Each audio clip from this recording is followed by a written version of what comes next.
Abu Hurairah radhiyallahu anhu berkata, Rasulullah telah memberikan kepadaku 3 amalan. Ausani khalili bi thalath. Ausani khalili bi thalath. Rasul telah memberikan kepada aku 3 amalan. Ini kata siapa? Abu Hurairah radhiyallahu anhu. Yang pertama, an asuma min kulli syahr 3 ayyam.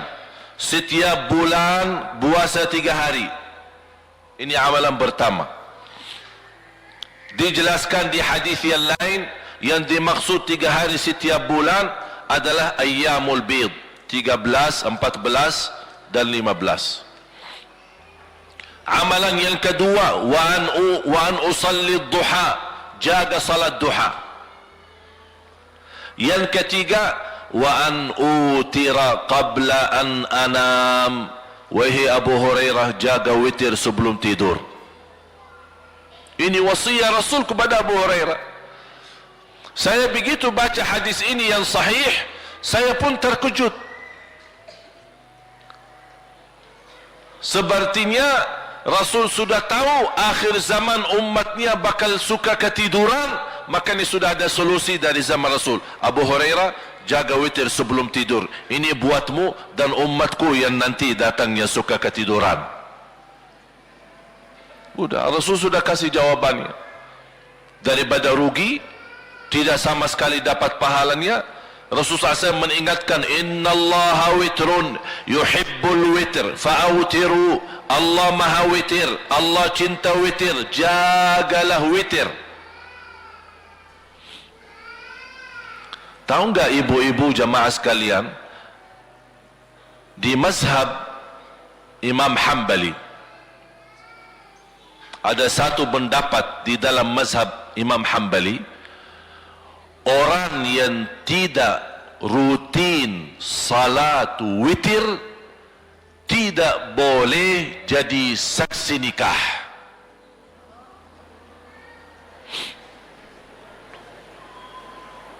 Coba bayangkan. Ini pendapat, bukan sepakat ulama, ya. Ini hanya pendapat. Tapi yang saya mengambil dari pendapat ini, di zaman Imam Ahmad bin Hanbali memang menjadi kebiasaan, witir itu kebiasaan. Bahkan menganggap orang yang tidak salat jamaah di masjid tidak sah jadi saksi nikah.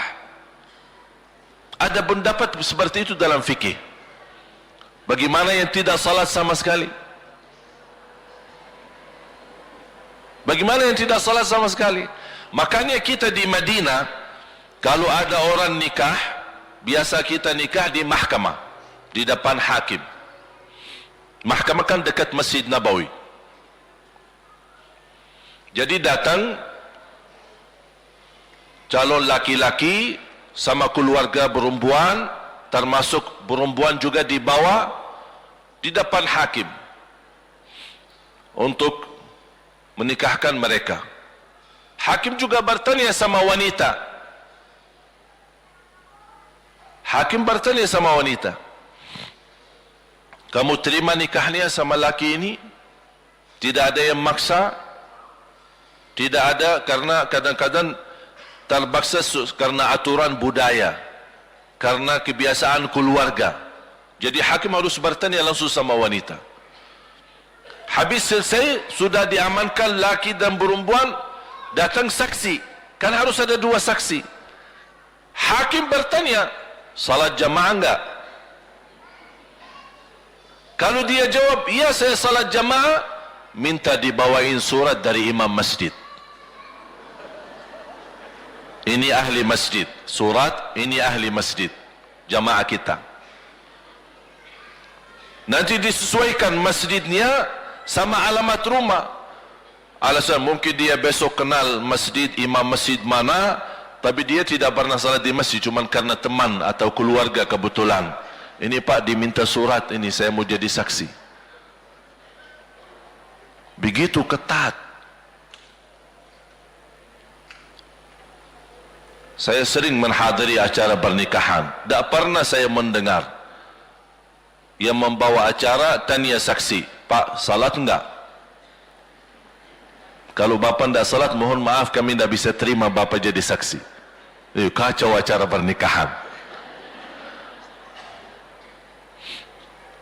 Itu beda kehidupan kita. Dalam agama ada yang punya kehidupan tapi karena kebiasaan. Semua jadi boleh aja. Kan rahmatan lil alamin. Jadi tinggalin salat, tetap jadi saksi, ujung-ujungnya rahmatan lil alamin. Ini salah guna rahmatan lil alamin. Bapak ibu jamaah sekalian dimuliakan Allah Subhanahu wa taala. Berarti kembali lagi, usia itu nikmat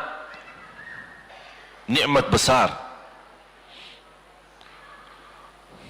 Bahagia seorang yang mampu dengan kecerdasan menaturkan waktu. Dan subhanallah, kalau kita melihat kehidupan kita sehari-hari, sebenarnya banyak hal yang kita lakukan. Tetap dunia kita jalan, tapi ibadah pun bisa jalan. Contoh sederhana, zikir kepada Allah. Apa sih susahnya kita terus gerakkan lidah kita berzikir kepada Allah? Zikir kepada Allah tidak harus wanita dalam keadaan suci. Zikir kepada Allah tidak harus wuduk dulu. Zikir kepada Allah tidak harus menghadapi kiblah. Zikir kepada Allah tidak harus di masjid. Dimanapun kita berada, jalan kaki, di mobil, di rumah, di pas lagi masak, semua kita boleh berzikir. La yazalu lisanuka ratban min dzikrillah. Basahi lidahmu zikir kepada Allah Subhanahu wa taala. Ini salah satu amalan yang menjamin masuk surga.